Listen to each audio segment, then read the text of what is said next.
மக்கள் தொகை அடிப்படையிலான மறுசீரமைப்பு என்பது தமிழ்நாட்டிற்கு மட்டுமல்ல, ஆந்திரா, கர்நாடகா, கேரளா, பஞ்சாப், ஒடிசா, மேற்கு வங்கம், ஹிமாச்சல், உத்தரகண்ட், வடகிழக்கு மாநிலங்களும் பலத்த சேதத்தை ஏற்படுத்த வல்லது என்பதை உணர்ந்து அனைத்து கட்சி கூட்டத்திற்கு ஏற்பாடு செய்திருக்கும் மாண்புமிகு தமிழ்நாடு முதல்வர் திரு மு.க. ஸ்டாலின் அவர்களுக்கும் தமிழ்நாட்டின் பிற கட்சிகளையும் நான் மனதார பாராட்டுகிறேன்.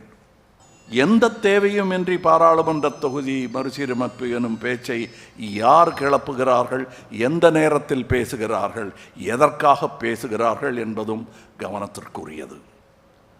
மாநிலங்கள் உரிமைகளில் தலையிடுவதும், வருடாந்திர பட்ஜெட்டில் தேர்தல் வரவிருக்கும் மாநிலங்களுக்கு மட்டுமே அதிக நிதி ஒதுக்குவதும், தமிழ்நாட்டிற்கான நியாயமான நிதி பகிர்வை மறுப்பதும், பேரிடர் காலங்களில் நமது கூக்குரலுக்கு செவி சாய்க்காததும், மும்மொழி கொள்கை எனும் பெயரில் ஹிந்தியை திணிப்பதும், எம் பேச்சை கேட்டால்தான் நிதி தருவேன் எனும் மிரட்டுவதும் ஒரு ஒன்றிய அரசின் செயலாக தெரியவில்லை.